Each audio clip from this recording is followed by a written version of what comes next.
नमस्कार, मैं खुशी और आप देख रहे हैं प्रयाग खबर। आइए नजर डालते हैं आज की बड़ी खबर पर। नई कर प्रणाली में 17,500 रुपए तक का फायदा।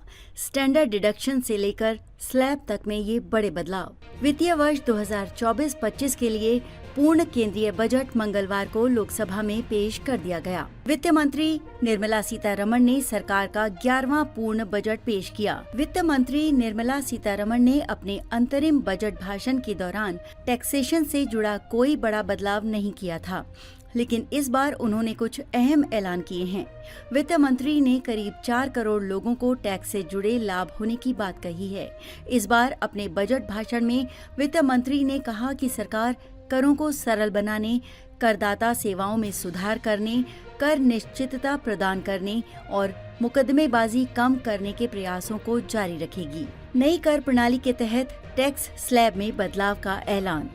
इस बार वित्त मंत्री ने नई कर प्रणाली में 3 से 7 लाख रुपए तक 5% कर का प्रावधान किया है। वित्त मंत्री ने बजट भाषण में कहा कि 3 लाख रुपए तक की आमदनी पर करदाताओं को कोई टैक्स नहीं देना होगा। 7 से 10 लाख रुपए तक की आमदनी वालों के लिए 10% टैक्स का प्रावधान किया गया है। वित्त मंत्री के अनुसार नए ऐलानों से 4 करोड़ लोगों को नई कर प्रणाली में 17,500 रुपए तक का लाभ होगा। वित्त मंत्री ने पेंशन भोगियों के लिए पारिवारिक पेंशन पर कटौती 15,000 रुपए से बढ़ाकर 25,000 रुपए कर दिया है। सरकार के इस फैसले से देश के वरिष्ठ नागरिकों को लाभ मिलेगा। कितनी आमदनी वालों को कितना टैक्स देना होगा?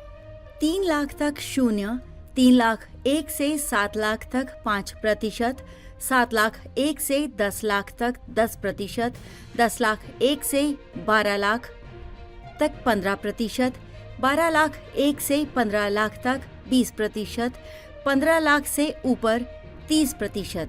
नई कर प्रणाली में कर विवादों के समाधान के लिए विवाद से विश्वास योजना 2024 लाने की तैयारी।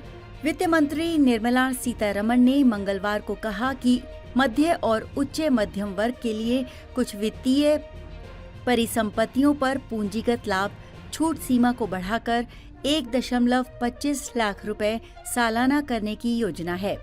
उन्होंने वित्त वर्ष 2024-25 के लिए बजट पेश करते हुए वायदा एवं विकल्प प्रतिभूतियों के मामले में प्रतिभूति लेन देन कर 0.02% और 0.1% बढ़ाने का प्रस्ताव किया। सीतारमण ने कहा कि शेयर पुनर्खरीद से होने वाली आय पर कर लेगा। वित्त मंत्री ने कहा कि कर विवाद कम करने के लिए सरकार विवाद से विश्वास योजना 2024 लाने की तैयारी कर रही है। उन्होंने ये भी कहा कि प्रधानमंत्री आवास योजना शहरी 2.0 के लिए 10 लाख करोड़ रुपए का प्रस्ताव किया गया है। इसके तहत 1 करोड़ गरीब और मध्यम वर्ग के परिवारों की आवासीय जरूरतों को पूरा किया जाएगा। सीतारमण ने राष्ट्रीय औद्योगिक गलियारा विकास कार्यक्रम के तहत 12 नए औद्योगिक पार्क विकसित किए जाने की भी घोषणा की। वित्त मंत्री ने एंजल टैक्स हटाने का किया ऐलान। वित्त मंत्री निर्मला सीतारमण ने मंगलवार को स्टार्टअप्स में सभी वर्ग के निवेशकों के लिए एंजल कर समाप्त करने की घोषणा की। अपने बजट भाषण में उन्होंने ई-कॉमर्स कंपनियों तथा दीर्घकालीन पूंजीगत लाभ के संदर्भ में कुछ वित्तीय साधनों के लिए कर दरों में विभिन्न बदलावों की भी घोषणा की। वित्त मंत्री ने कहा, सबसे पहले भारतीय स्टार्टअप पारिस्थितिकी तंत्र को मजबूत करने, उद्यमशीलता की भावना को बढ़ावा देने और नवाचार का समर्थन करने के लिए मैं सभी वर्गों के निवेशकों के लिए तथाकथित एंजल कर को समाप्त करने का प्रस्ताव करती हूँ। एंजल कर को हटाने से स्टार्टअप को बढ़ावा मिलने की उम्मीद है, क्योंकि इससे उनके लिए अधिक अनुकूल माहौल को बढ़ावा देने में मदद मिलेगी। सीतारमण ने अनिश्चितता और विवादों को कम करने के लिए पुनः खोलने और पुनर्मूल्यांकन के लिए आयकर प्रावधानों को पूरी तरह सरल बनाने का भी प्रस्ताव रखा।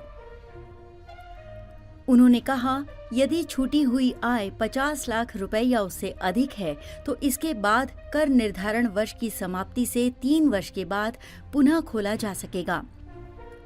ये समय कर निर्धारण वर्ष की समाप्ति से अधिकतम 5 वर्ष की अवधि तक रहेगा। वित्त मंत्री ने कहा, यहाँ तक कि तलाशी के मामलों में भी तलाशी के वर्ष से पहले 6 वर्ष की समय सीमा प्रस्तावित की गई है, जबकि वर्तमान में 10 वर्ष की समय सीमा है। इससे कर अनिश्चितता और विवादों में कमी आएगी।